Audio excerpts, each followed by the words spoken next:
Hello, welcome to S.E.E. Can You See? We're here on November 15th, live from the GRTV studios. And we're S.E.E. Can You See? We're here the first, third, and if there's a fifth Wednesday of the month at 7 p.m. We've been doing this for 22 years. Yes. 22 whole years. Already over 22 years. Yikes. I've been doing it for 17 years. Yikes. Tonight we're going to talk about the great American experiment. How much longer will this country last as a United States of America? I'm going to wanted to touch a little bit, focusing on the 10th Amendment a little bit. Just a reminder, the 10th Amendment is the powers not delegated to the United States by the Constitution nor prohibited by it to the states are reserved to the states respectively or to the people. So that means if there's no law, then federal law, then the states get to make up the law, and then if the states don't have a law for it, then we will govern ourselves. I guess that's the gist of it. So there's a divide in the country, I guess, right now. I guess there always has been, probably always will be, as long as there is a United States, I guess many different issues, but they keep what people consider right and consider left are arbitrary, but they still label themselves all the time left or right and what's good and what's bad. But they all have their own ideas on who or how or when abortions are legal, how or when who can own guns and to what extent, and then marijuana issues and so many issues on everyone's just split. It seems like it either has to be one or the other. There can't be a happy medium with anybody. There can't be a good rules and regulations to make everybody happy. So those are things I want to talk about. So like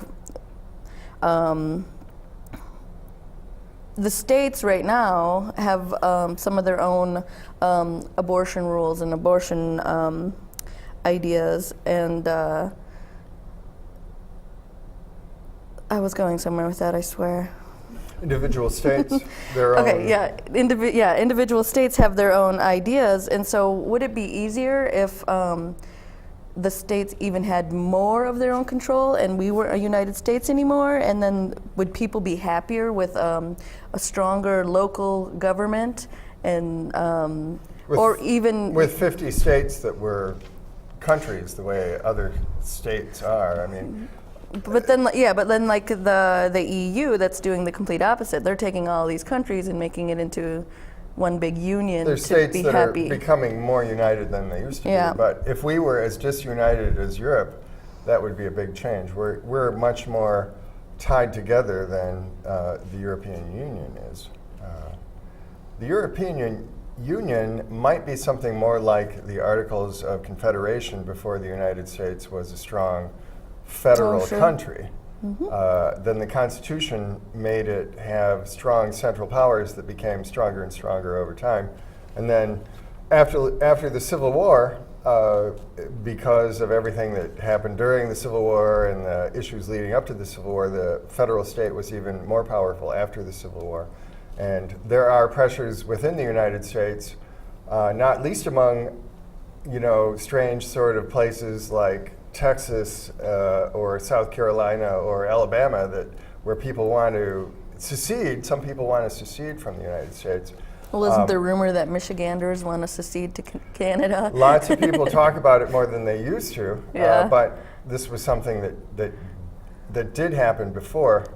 I mean, certainly there are a lot of arguments against the individual states having more authority than the federal government, because if it were the individual states that had the final say in human rights, civil rights for the people within those states, obviously we would still have slavery and all that kind of stuff. Absolutely. We would be more backward in many ways. In some ways maybe it might be better, I don't know, but I'm not in favor of it myself. No. No, Margaret was just talking about the Articles of Confederation. We tried the whole really strong states thing before, and it didn't really work out. That's why we have the system that we have today. In fact, they found out that it just didn't work together with each state doing its own thing, printing its own money, having its own laws. Traveling in between states became a hassle, and it just really didn't work out, and that's why we're more connected now than we were before. I think if we all split up, I think it would fall apart pretty fast. But I feel like it's pushing in that direction. And like you said, traveling in between states. I was just looking up, they have this about driver's license. It's called the Real ID Act. And they have these new minimum standards that they plan to enforce by October 1st, 2020. And most of the states already have these minimum standards, but there's 4 states right now that don't. Louisiana, Minnesota, New Hampshire, New York. They're all going to have to up their game for people to be able to get IDs and driver's license in order to drive from state to state or fly in airplanes. Well, that sounds bad thinking about, oh no, they're gonna have to change and all be the same. But what are the standards? Are they reasonable? Well, like I said, most of the states already have it, so I don't know exactly what they are. I'm sure it's a big document that's that fat about Social Security card, birth certificates, proof that you've actually been alive for the past 16 years and not just coming into the country yesterday. Within one ID. A chip or something? I think they're moving towards that, but I'm just saying you have to have all that information in order to get your ID.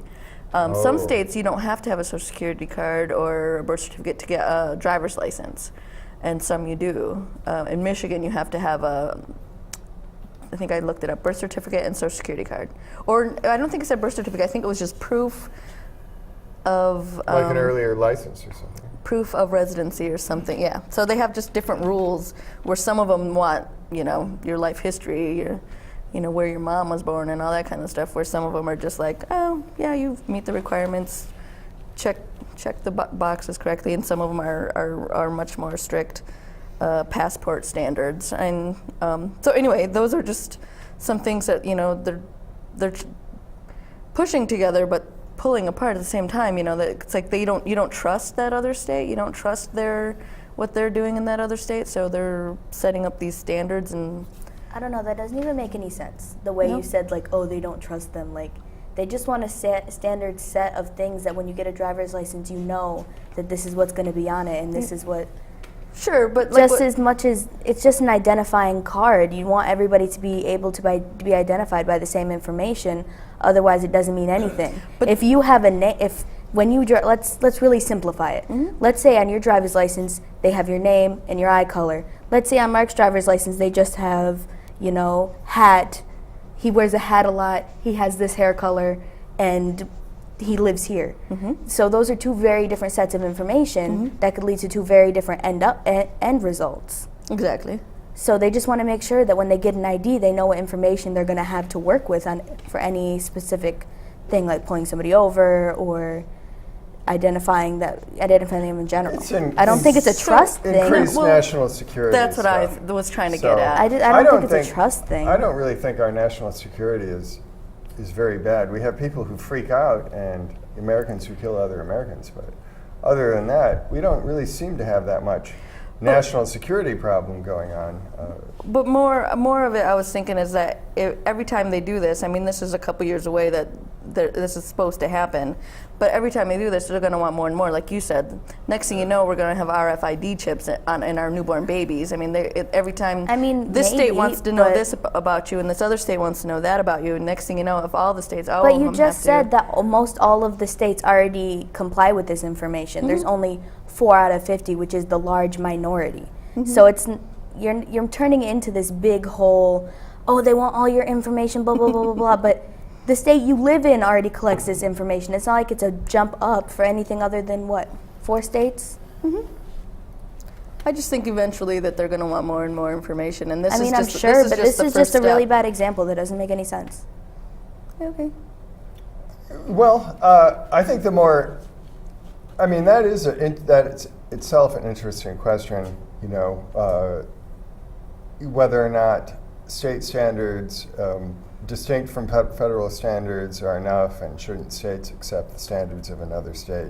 They already accept the standards of another state, or they did up until gay marriage was legalized. They were still really essentially having to accept the laws of another state at that point, and that eventually Correct. tipped the whole thing over into a national legalization of gay marriage. I think the really interesting question about the way people are so interested in this topic, and there's so much discussion of this topic, is that I think it's the economic and social weakness of the United States is driving a lot of people to question the government and question the fundamentals of their society, because it's falling, the freak apart. The whole thing is people perceive that the social contract ended because when elite owning capital people who were wealthy in the United States stopped investing in the United States because eventually politically they got the tariffs removed that had kept the United States as a separate market. At that point, labor was unplugged, and labor did not really revolt at that point. Senior labor was bought off with cushy contracts, while incoming labor was cast adrift. And in many ways, that's what happened throughout the entire society. And as the factory workers got cut off, people said, greed is good, and this is raw capitalism, and this is what made America great. But it wasn't. It was the protected market and the idea that we were a community, and people realized that, hey, we're not a community. What happened to that? And the wealthy, for a long time, relied on the poorer classes, even the middle classes and the upper middle classes, to go along with these very powerful myths that greed was good, that Reagan was wonderful, that America was made great by cutthroat capitalism. And those weren't real, true myths. And the greatness of America did not survive the undercutting of the economic basis of most of the people in the country. When their jobs were removed, eventually, Walmart started failing, and Applebee's started failing, and Chi-Chi's is going out of business, and all this. And this is what's happening actually at this time, because now it's been way over a generation that all of this has been going on. Correct. And I think that's why people are shooting. They're saying, oh, there's no God. They're they're going, oh, the myths were lies. The gods are dead. And they run out and they say, I don't care if I die, I'm going to kill a bunch of people because there's no meaning. It's very childish. But this is what happens when you have a society of people that never question their myths, and they marched behind people who spouted these myths while they were undercutting the basis of those myths.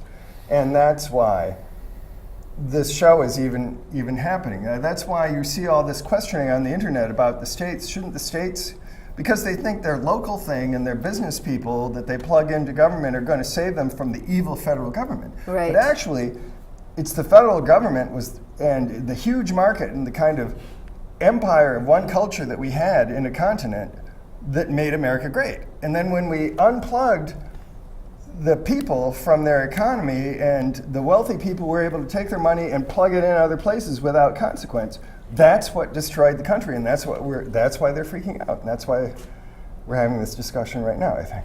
Yeah. That makes a lot of sense to me, to where the workers, a lot of times all they have is their labor, and if there's nothing to protect them and nothing to help make that worth anything, to where they can just undercut and send the jobs away, then the thing you're going to blame is the people you perceive are in charge, the government. And and people have a lot of, at least, feeling of community in their state. When you ask somebody where they're from, they don't say I'm from the United States. They say I'm from Alabama, or I'm from Michigan, or I'm from Utah. So they have a lot of trust. Maybe they don't even know who's in charge of their state, but they just have a lot of trust in it, in that that's what they know. The federal government is like a big unknown thing that you just hear about when something goes wrong. And so it's something easy to blame, something to think, oh, well, we'd be better by ourselves, because that's all you really know. You don't really know all that the federal government is really doing. So yeah, I don't know, that just made a lot of sense to me. We've been getting trained to distrust the federal government. Oh, absolutely. Personally, I don't think that's that justified. I think a lot more shenanigans go on in local states, you know, like Michigan or Alabama or whatever, than With fewer at the people federal looking at level. them, they Yeah. have fewer eyes on them. I mean, where's NPR going to get involved if it's just the local NPR and, you know, it's not the Alabama NPR or Right. the, you know, New York NPR, it's just the Michigan NPR. It's a lot easier to be corrupt on the local level than to maintain a powerful corruption if you have nationwide eyes on things. Something centralized is always, it's been to our benefit. And to leave it to have an independent Texas and independent Michigan, I really think is a mistake, a very serious mistake, because we don't, I mean, we have this whole tradition and this whole culture that's the American culture. It's much more powerful than, you know, God, the Texas culture. You know, what is that? Is it, you know, lynchings in the town square or what? You know, I mean, but at least if you're a Texan and you have that history, you can also say, but you know, thank goodness that we're part of the United States and we don't do that anymore. You know. And some people Well, want I to. think you guys might be underselling the idea that our state is artificial boundaries that are made up on a piece of paper. Oh, absolutely. And think a little broader. Think about people all around the world as being the neighborhood. Mm-hmm. See, when Trump talks about building a wall, what he's talking about is breaking things into social categories so that you have to jump over or get through this wall in order to get to that next category. And that's what boundaries are. Boundaries are somehow you have to make it through the wall in order to get it. And I find it interesting that Reagan's big thing with Gorbachev was, Mr. Gorbachev, tear down that wall. You know, and now we got a guy that wants to build a wall. So what did you used to call it? The memory hole, Mark? I mean, flip-flop back and forth. And what was Yeah, good- memory hole. It's a concept that occurred to many people simultaneously over about a 30-year period of time. But yeah, the memory hole, I mean, why is it that something happened 2 years ago and you ask people about it, it was major news and people won't remember it? I think it's simply because people relied on the media to be their constant memory and they didn't really exercise memory and judgment. And that's why there's a memory You know, hole. one of the things, that's why a lot of secret societies had to use symbolic language in order to make it through time. Like the laws of Manu. You know about those, right? I've heard of them, but now I don't remember what they were, but it sounds very Well, you know familiar. about playing cards. They have 4 suits. You've got hearts, spades, clubs, and diamonds. What do you think the diamonds represent? Money.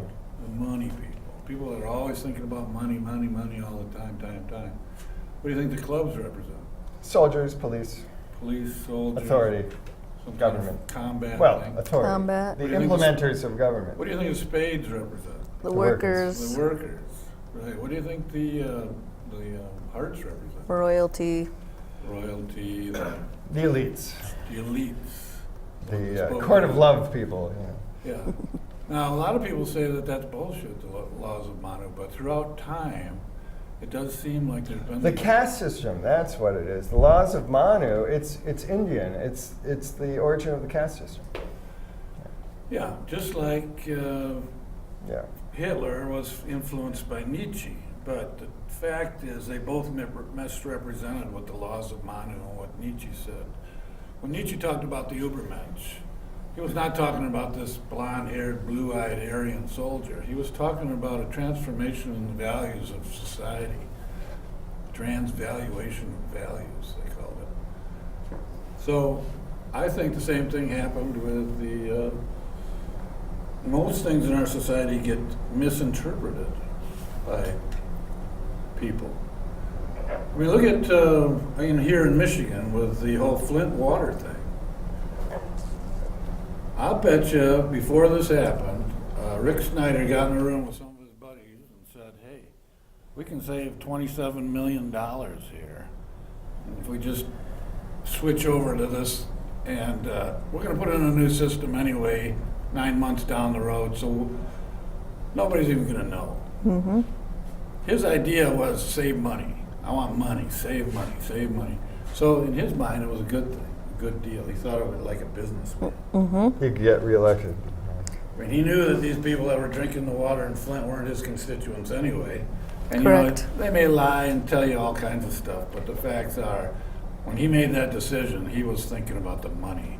He was not thinking about the people of Flint. Oh, no. That's a fact.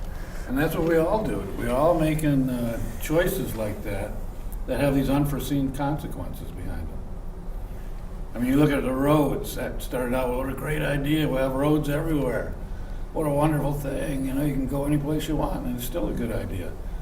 But we also found out that they turned into huge eco wastelands, too, where nothing grows on them. They're completely heat sinks for the That's solar true. rays. And they need money to be They maintained. need money to be maintained and destroy the environment. There's all kinds of pollution attached to them. Correct. Things that run off. I don't know if you know about that thing up in Traverse City where they tried to put this crushed concrete out and moved it out and built this hotel on top of it. I didn't hear Well, about if you that. looked at it from the air, all that crushed concrete was leaching out. And the first people to report it was the Native Americans up there. Okay. That all the fish were dying. You could see this plume of chemicals coming out of these because it was somebody's good idea, right? We're going to use crushed concrete as foundational support. It's leaching out lime or whatever, changing the pH. I of mean, look the at right here environment. closer to home with Rockford and the whole Wolverine thing with the bad water. What is it, some kind of chemical they use for softening leather? That's what yeah. I understand, tanning yeah. chemical. And they probably dumped it in mass back in the 40s when there was very slack environment. That's what I was, yeah, that The was. 70s, heck, yeah. It costs money to throw things away.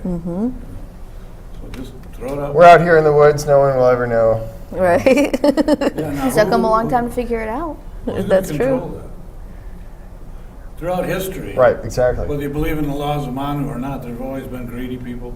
There's always been smart people. There's always been people that are less than smart. You know, whatever the correct term is, challenged people. And I don't think society changes as much as we think it does. These people I kind of don't think rise so to the either. top like cream in some way. And you read Animal Farm, right? Oh, yeah. Remember how the pigs kind of took over and we're all equal, but some are more equal?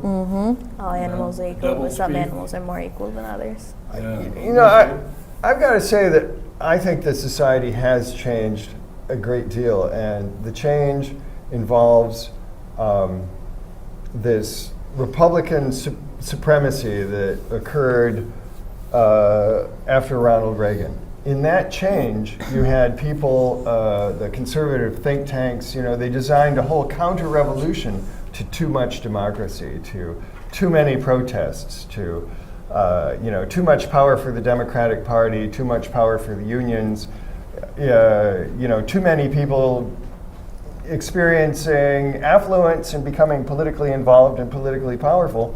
I think Reagan and everything that happened since then, all this think tank, Heritage Foundation stuff, Cato Institute stuff, was all a reaction against that. And they completely changed the direction of society away from greater democracy, away from greater affluence.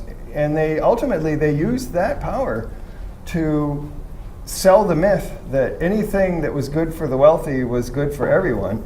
And then once they had those favors given to the wealthy, they took their money and they plugged it in somewhere else, and they weren't paying any penalties for that anymore. Well, they had that They back had. in the days of Little Abner. No, but you What's gotta good for General Bull Moose is good for the But USA. you've got to remember that in 1965, there was a 90% income tax for people who were making $100,000 or more dollars a year, or let's say $1 million or whatever it was. The wealthy were paying most of what they made every year in tax, but they were still the wealthy because they were a lot wealthier than anyone else. Now they pay less tax proportionally than anyone else. And the poorer you are, the higher the proportion of tax you're paying, up just above the poverty line. And the poverty line is encompassing more and more of the population now. Most children, we're almost at the point where most children in the United States are being born in poverty. And that's an incredible change. So society has changed. And It's been duped. You know, the people were duped into electing the people who did this to them. And there's a lot of things that keep the poor down. Like, I think they're called regressive taxes. Things that affect only poor people because you're poor. Like, if somebody hears you're poor, then they want to give you advice on how to save money. All the things they tell you 9 times out of 10 are things you need money to use, like buy in bulk. You can't buy in bulk if you only have enough money for one meal. So that's something that now you would be able to save money if you had more money, but you don't. You only have the bare minimum. So you have to buy unhealthy, cheap food. Well, now you're going to get sick because you're not eating well, and now you have to go to the hospital, and you can't afford hospital bills. And it's just a system that's designed to keep poor people poor and the rich rich. If you can't afford the things that you need in order to get yourself up to a steady level, it just buries you deeper and deeper and deeper. Well, you know, hey, let's be real. It's been like that for how long? How long has somebody been sucking off of somebody else's But it labor? got worse. You say it gets worse. I don't think it does. I really don't. I think that there's just changing faces and changing places. You may say this progressive income tax is the smoking gun, but I'll bet you there is... The regressive income taxes, that's right. I bet you there was something that we had to do back in the day that was just as odorous as paying 90% income tax, what we're doing today. See, somehow today it's just, because we have such abundance across the board, we can afford to keep people out of the most dire situations like they were back in the Depression. Well, everyone could have gotten drafted before, but now only the poor join. I mean, you saw the Grapes of military. Wrath, right? These I are don't. not nice You think people. it's not worse, but statistically, the richer are getting richer all the time. If you look at statistics, there's a lot Overall, society's getting poorer all the time. On a by global comparison. basis? Are you In total Are reality. you sure it's on a global basis? actually We're some. meeting the third. We're going down while they're coming up. So Yeah, the you third- know, is third's that a getting great better thing? in the I third mean, world. It doesn't have to be that way. I mean, we could have been like Star Trek, and we could have like given the various magic machines to the other people so they could do their own thing in their own market. It didn't have to be one market where it all ended up being You better be careful one what you big ask seed. for, Mark. If you want everybody to be riding around in some kind of starship with a uniform, that sounds a lot like fascism to me. Oh, come on. That's not what I'm saying. It was I'm not enlightened. saying- It was saying enlightened everyone has to be in fascism. Starfleet. That's what Star Trek was. That wasn't my point, Blue. Well, I think the Blue's idea of society has always been the same, as it's actually kind of always been the same People have since been. people have been, since we started walking upright, practically. I mean, there's always been, like he was saying, that hierarchy type thing going on, but now and we keep going through this cycle over and over where, we tried the democracy thing and everybody gets a say in what's going on, and it seems to be failing and not working in this, currently. And you can say that society has changed, but it's more, I think, not really society, but what would be a better word for it? I would say the willingness of the elites to not recognize what they're doing, or many of them to just give their money over to the mutual funds, and then it does its thing with the money, and the elites pump out that myth that, oh, this is America, everything's great, it's wonderful. And the people being willing to believe that myth, that's changed. I think they're not willing to believe that myth anymore. They believed it far too long. It's true, people will always try to rip one another off. There's always political struggle between societies and within societies. But what's been dysfunctional about the United States is that most people believed their myths too long, and now they seem to have lost heart, and they're losing their brains. They're losing their sanity. I think that's why you see so many of these bizarre shootings and all of this weird, these weird sexual bizarrenesses, because it's a totally unnatural and tense and unnatural social state. There's no social contract.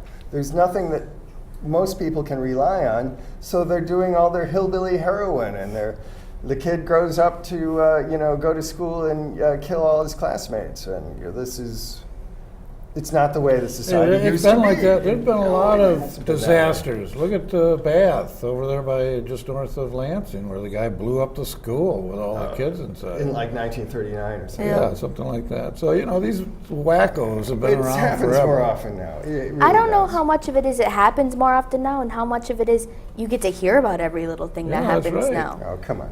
Well, I mean, other than the Bath thing where the janitor drove the bus into the school and blew it up. But that's something that just happened near you in your state, because that's what you hear about. Right now, you can hear about any shooting that happens at any time for any reason. All it takes Well, is all one. those would have been national news in the 20s, the 30s. But what about 40s, the ones 50s, that weren't 60s, national 70s? news because they happened out in the boondocks of some disenfranchised father that threw all of his children and wife in the well, and nobody Yeah. ever heard about it because we didn't have social security numbers or birth certificates or anything because they were all just born at home. Well, but you got to remember, shit like that happened all the time. The and news, it's just And there's the more news ever people now, since, so you there's know, gonna be the more shootings, 1850s right? has always been into something sensational happening. That's why they were into all of this Jesse James, Billy the Kid stuff, and they would go to wherever there were shootings and killings, and they weren't even that bad. I mean, 10 cowboys would get killed, and they go, oh, a massacre, you know, and they'd take photographs and they'd do You're all making it sorts of sound, Mark, stories. like there was a mythical society where everybody got along with each other. I Maybe think in they the got late along 60s. better. I mean, for- other than And you we know, had the fact that Vietnam they War at the were time, so, you know, it was all this love of exploiting, you know, the hippie natives. dream was balanced out by one of the most horrendous wars that we've ever fought, the Vietnam War against innocent people. You know, what did they do? I like what Roger Waters said, the guy from the Pink Floyd. I He goes, know, what did yeah. these primitive people do to deserve enhanced uranium bullets coming in through their mud huts out of nowhere? What did they do to deserve that? No, that way No the one whole will thing ever was silly. know. It was a bizarre idea. I mean, this is off the topic, but the whole anti-communist rage, the whole war. I mean, exactly what that was. Whatever it wasn't good. That's for sure. But look at what the society was at that point, or after that. You know, before and around that point, in terms of the economy. And you have a completely different sort of society. You have a society where eventually the whole society protested against that involvement, and that war became unsustainable before it was 10 years old.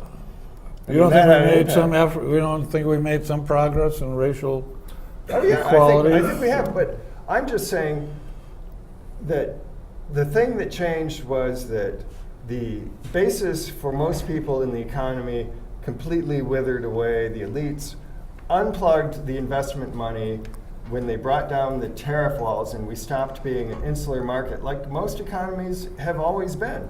And we said total open free investment, let the money go in, greed is good, and that has been destroying our society, Hey, which is Mike, to the Mark. benefit of elites, but not to the benefit Mark, of most look people. at what several people that we know are below $2,000 in gross wealth. Okay, so they get at least $880 a month to survive on.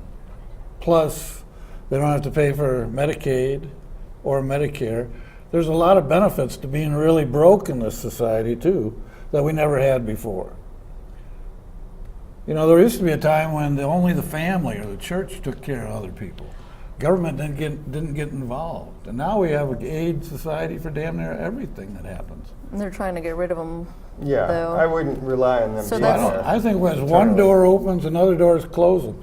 The thing that we want to encourage, I believe, is people that want to help society the best that they know how, with whatever they have available at the time, and not get stuck in one particular ideology or another. I mean, look at all the different religions. Are they all wrong? Are they all right? Is one right? Is it Mormonism, like the South Park people said? You know, how do you know? How do you know? In order to make capitalism work, and a society that's a capitalist society really work, you can't have it be a greed society that can totally exploit its own people. And there has to be a limit on that, so you have a social welfare state. Reagan came through. I mean, first you had like Goldwater, then you had Reagan coming through, and people since Reagan, and now you're all the way down to the Trump thing, where people say, no EPA, no unions, no regulations, and the idea is this primitive Reagan idea that if you get rid of all of this stuff, then we'll be back to a pure utopia of capitalism. But that was the utopia where most people were starving, where, capitalism, pure capitalism, can't survive. It generates revolution. That's why the Russian Revolution happened, and that's why we started having a social welfare state, because the wealthier people in the United States, or even the upper middle class people, didn't want to see that happen. Yeah. They wanted to have a more peaceful resolution before there was a revolution, and So and when that was was this the time you're sustainable talking about? capitalist state. If the laissez-faire capitalism didn't work, and I agree with you, Right. it didn't. When was this time when we had all of these people pulling at the same wheel? Now, maybe World War II. World War II, the Depression, World War And II. look at, the 50s, look what we the did to 60s, the people and during then World it War starts II. falling apart in the 70s. All the 80s, Japanese got 90s. stuck up in some concentration camp. We can all say that was a good era, but none of us were there. We don't know exactly what it was like what you were saying, when people were getting stuck in concentration camps. But we were talking about this the other day, that we can only judge the eras that we've lived through, and we can only judge them. we can We can read, have our yeah. interpretations of them. Yeah, but like you said, if it's a book written by the Cato Institute, or if it's a book that's written by an everyday Joe that was actually on the street at the time, I mean, that's going to be a total different interpretation of that era. I mean, we only know exactly what happened in like the 1500s by the elite that even know how to read and write. People do. It's true. Okay, Yeah, the winners write the history book. The most exploited people don't write the history. Correct. So we don't know. We've got to try to vary our sources. We've got to give our best guess as to what's going on, and take things with a grain of salt. We know a lot about history, but we don't know everything that actually happened. History is not what happened; it's the record that's left behind about what Correct. happened. So yeah, there's no way to They're not the ever. same. Yeah. It's true. But Well, my you're guess is that we're in a worse situation now than we have been before, because the myths were too powerful and too many people were too You're gullible on for the too doom long. and gloom parade, but really it's about balance, isn't it? Throughout history. I would agree with that. You got to have some kind of balance. You can't have just utopia. You know them? Did you happen to hear that one NPR show on dystopia? How during the during the Industrial Revolution, most books that were written were about the wonderful society of the future, the utopian societies. Sure. But since Late 1800s. yeah, Early but to- since then, most of the books that are written now are about this Mad Max sort of Dystopia, yeah. dystopia, Yeah. where everything's going to fall apart. Sci-fi changed quite a bit. Yeah, so if the writers have any inkling to what's actually going on. No, yeah, we've moved into a whole era of relative hopelessness, which I think is unfortunate. It's interesting. I'm not that hopeless. If you even in media sources, if you watch movies that were written in the 80s and you see their futuristic things, it's kind of very Mad Max-ish, with people running around with guns, and people have to have their houses surrounded in wire, and very crazy, scary kind of things where. Protecting their oil well with crossbows. And then, but nowadays, a futuristic dystopian looks more like our media has taken over our lives, and Like The Circle or something. So yeah, I mean, Kind of like The Purge. or like The Purge, perhaps. But yeah, but if you look at movies from the 80s, you look at those, and people are running around with machine guns, and it was a scarier time. And then crime rates went down a little bit in the 90s, and so now if you watched movies from the 90s, what? What's The Purge? It's a set of movies that Lemurs came. take over the world? No, the government. They it's get rid of the people. Oh. the premise of the movie is that the government set one day of the year where all crime is legal, and then as the series progresses, it comes out that the government set that up so they could kill the poor people and make revenue streams look like they're going up, and this and that, and how they could slowly take over more and more things, because if crime's legal, nobody's going to investigate anything that happened on those days.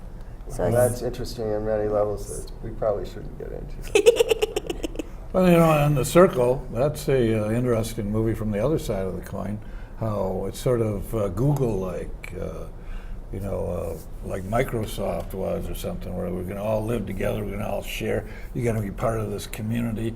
How come you're not coming to the socials like you're supposed to, you know? It's like some big church outing pretty soon, and if you want been any sharing privacy, lately. forget it, you know, because they want to know every single minute of your day, what you're doing, where you're going. The only time you get off is 3 minutes to use the bathroom. That's it, where they don't have a camera. Well, I suppose if you opt in, you can go totally transparent with that too, I suppose. Yeah, that's what they Opt call in the for the poop transparent. moment, yeah. See, so where do we draw that line? When Hillary Clinton said, I don't always tell the same story to different audiences. She Yeah, was probably public- being she too said- truthful, wasn't she? She was being too absolutely. transparent.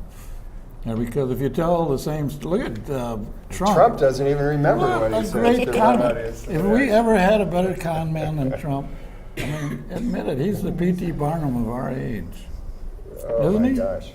He's I did call him the P.T. Barnum of American politics, but that was before he became president. Now I think he's the great disaster. I mean, look what he said about China. When he's on the stump, they're raping us, they're tearing us down. You know, Society. there are hearings going on right now in the Senate.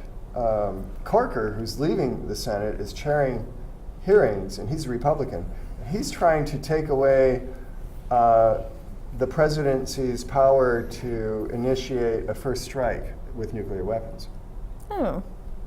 So that is a huge change. That's bizarre. So a lot of things are going on. You can mark my words. There will be a military exchange before the next presidential election. I agree. It really, military exchange? Yeah. I mean, Of some sort. Trump I don't can't know get what. away without using his toys. He's No. got to use the toys. I just hope that they aren't the big boom booms. And then America just falls right in line. Look what happened during that Iraq war with this whole made-up idea of weapons of mass destruction because of some aluminum tubes. And the whole made-up That's idea of horrible. 9/11, you know my opinion about that. Oh yeah, that's an inside there's job. fakery all over that About thing. as close to an inside job or a false flag attack as you could ever get. Well, so already, I mean, what happened to the social contract going all the way back now 16 years to 9/11? I think most of this CTV society, from really looking at this pretty carefully, you know, with video materials, reportage materials that were, you know, put together in collections. You know, you have the FBI saying we think there were multiple devices planted in the building, fire department saying multiple bombs were going off, the janitor saying all sorts of multiple bombs were going off, and people saying where were the planes, you know, because they went out there and they were like, Well, if you watch that one reporter movie- would say, I'm here and I don't see any evidence that a plane actually hit. Those main towers were cut with some kind of gelinite or something. Yeah. Some sort of thermite. Thermite, yeah. I mean, it's still glowing days later on an angle cut. For Well- one of them great big beams that was holding the whole building up. Yeah, I professor mean, that's from, what they use for cutting buildings. Professor from Brigham Young University in Utah. He actually was there over 2 months, I believe, over 2 months after the towers came down, and there were still pools of molten steel. Now, how is that possible? So he would go down there, and he actually brought this stuff out, and it had these super accelerants. You in cannot it. get In the steel. jet fuel that hot. You can't melt steel like No, that. so already, you know, there are all sorts of reasons to. Plus, that thing that hit the Pentagon was not a airline. That was some sort of cruise missile. See, there's a war going on in our. You talk about a society breaking up. It's Yale versus Harvard, basically. The Skull and Bones people versus the Clinton people. But these guys are the real state, if you want to call it that. The reason for thinking that it was a cruise missile was originally the hole was only a 10-foot wide circle. There was no indication of any wings having impacted, or even anything as wide across as the fuselage of a plane, which would have left something wider than itself in It's that funny spot. bringing it And up then again, 2 hours, 2 or This is 3 like- hours after it happened, there was another explosion, and then it looked more like maybe something. But I mean, it ruined. I mean, it's hard not to think about it all the time because it ruined so many lives. Not just that fact, but the monstrous. going to war part about it all. I mean, this Yeah. false war that we keep fighting over there. We're still fighting over there. 1 million And people may have been killed in our name over this It's whole like- thing. And it was all, like you said, a Hey, false like I flag. said, when didn't we fight these false wars? Look at Hearst with the whole, you give me the remember the pictures, I'll Maine, give you the yeah. war thing. Yeah. Remember the Maine, all that stuff. That was Quite possible, yeah. that we blew ourselves up there and then blamed it on the Spanish, and then we ended up with Puerto Rico. Seems likely. Well, Guam out of the deal. Bobby, I'm sorry, maybe I'm getting way off topic, but the thing really that most people don't seem to have an imagination for is that the world, and maybe this is always the case, so maybe Blue's right about this, the world is always a false image that we're expected to accept. Yep. And it's never what you're going to learn about in school. It's always something else, and there are always people who have an agenda to give you an image of the world that is not what it is. And the best you can hope for your own sake and for the sake of your society, I think, is to learn to be skeptical and see it for yourself. But that leads to this kind of social decay where people will believe anything, I guess, on the internet, and they're thinking, why would I want to be part of this society? And you get no social cohesion whatsoever anymore. Well, really, what part of that is that they don't want to be involved, and then they hide themselves in entertainment. They're entertaining themselves to death. They're getting this idea that CNN and MSNBC or whatever shows they're watching, they don't think that politics is relevant to their life in any way. They only vote when it's the president because there's a bunch of media coverage about it that you can't get away from it. Otherwise, I don't think people would vote at all. And they see these TV shows and movies that are of these people living these fabulous lives in big houses and fancy cars and fashionable clothes and hair and makeup, and they're like, well, why can't I have that? Why am I not living like that? It must be somebody's fault because it can't be my fault. So that they blame it on the government. The government's not giving me enough money, or my boss is a jerk. Otherwise, I'd be happy at work and I'd work more. Or it's always something that they can blame it on. And they're just looking at these perfect TV shows and these perfect people in the movies, and that's their idea that they want that. Then it's like leading the donkey with the carrot thing. If you just try harder, you can have that. If you try harder, you can have that until you drop dead from trying hard enough. You'll never get your Social Security or your golden. You live your golden years if you're always trying to get this something that's unattainable. And I think that's people become disenfranchised with that too. Why am I going to bother with the government or even try to pay attention to what everything else is going around when I can't get what I want? Well, there's a book out I just finished a month or so ago called, let's see, it was it's not Anti-Fragile, but it was a society of sociopaths. A generation of sociopaths. All right. And this guy, is a younger fellow, but he says that the boomers, my generation, were the most selfish generation in history, because we basically put all of our grandchildren and great-grandchildren into this huge debt bubble that they're going to have to pay off while we soak up the free Medicaid or the Social Security benefits and all the stuff of building the national debt higher and higher. That's on us. Okay. Prior to that, our generation, the me generation, there was this sort of thing that Mark's talking about, where people balanced budgets and they tried to stay within the realm of the appropriations that they had to work with. Mm-hmm. Now we just, this whole thing with this tax break for the wealthy is what's going to happen to our national debt?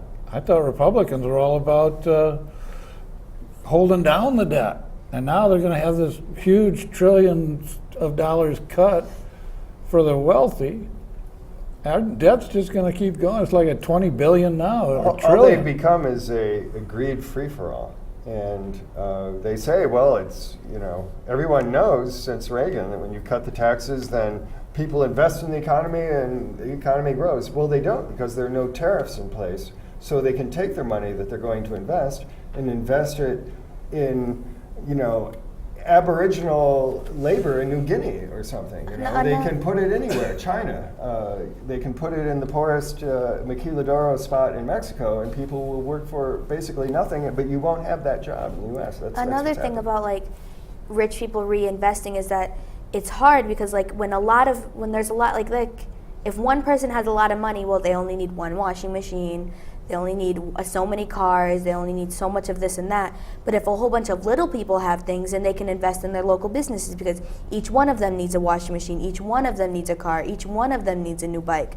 So they're investing in their local businesses instead of one very rich person who they can only spend so much in their local businesses buying so many things because they don't need that much. Even if they are buying things, it's not from their local businesses, it's probably imported this or that because they have so much they can buy from wherever and get the best prices and the best things. Yeah, if you give 100 people $1, probably those 100 people are going to spend that $1. Yeah. You give one person $100, he might spend 20 of it and keep the rest.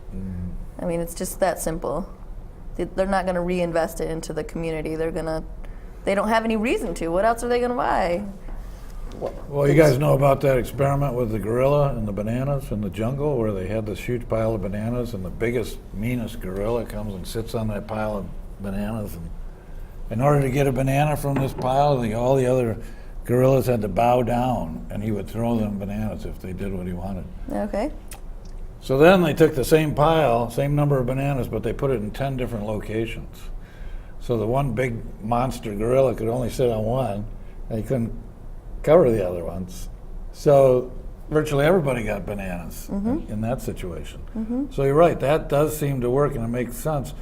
But I think part of the thing that people who are in the elite situations grow up realizing is that they have to keep the average person hoodwinked into thinking that they need all of these toys in order to be a real American. Oh, yeah. I mean, look how many things people have to support now just to feel like they're part of our society. They got to have rent, they got to pay taxes, they got to have internet, they got to have all these different Yes.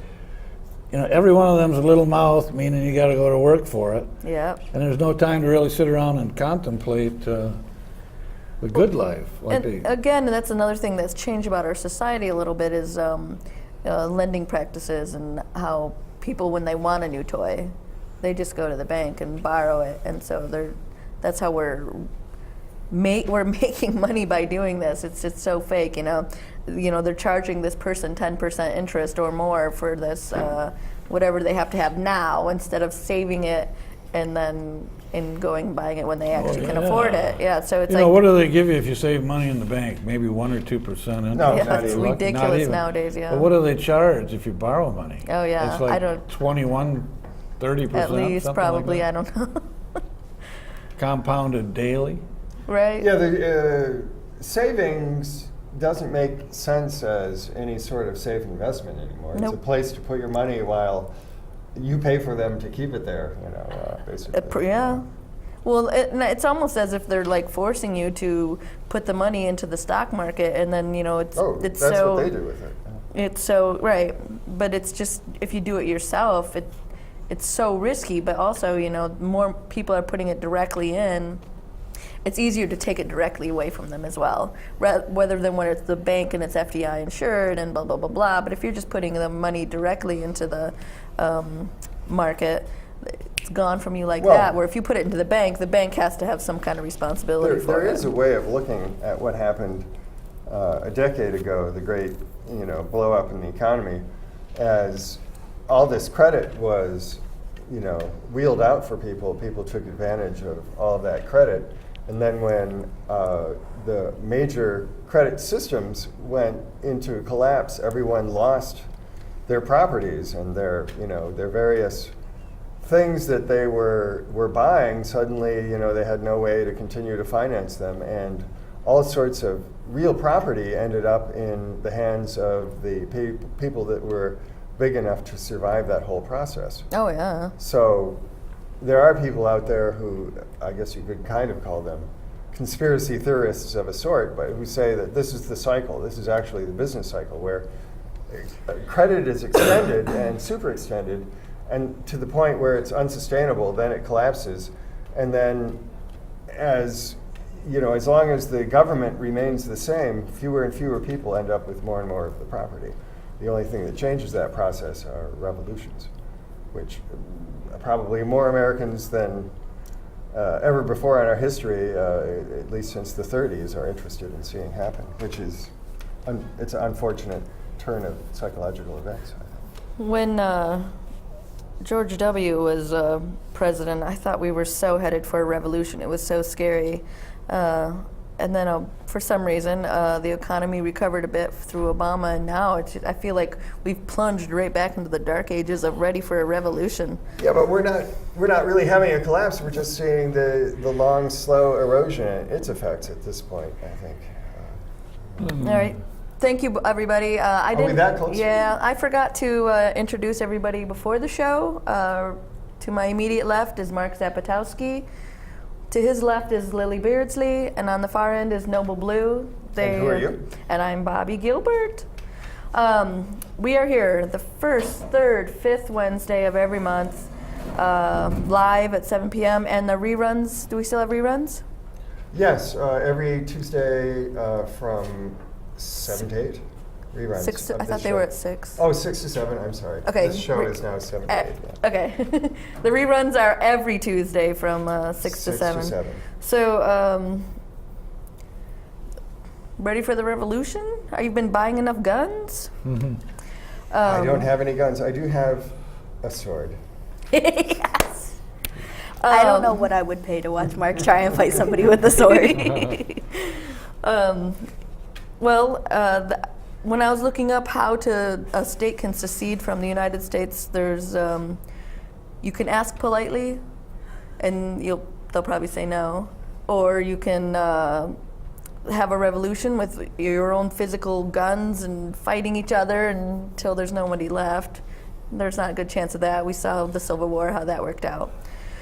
Or you have to change the Constitution, and in order to do that, you need 2/3 of Congress or 3/4 of the states, and that's probably not going to go over very well. You have to really do some I wouldn't legwork. I think the future is becoming more and more unpredictable because society is not solving its problems. Everything's becoming more and more unbalanced. So I think we're going to, unfortunately, witness very interesting times in the next few years. Well, I wanted to bring up a little bit, about Brexit and why the UK thinks that they need to leave the Union, and also Catalonia exiting Spain as well. So I don't know that much about Brexit, but I have been. I wanted to touch more on that. Why people think that it's better to be separate. I only got a couple of reasons on why Catalonia thought they wanted to leave. Mostly is that they, according to even travelers, there's a very distinct culture there that's very different from anywhere else in Spain.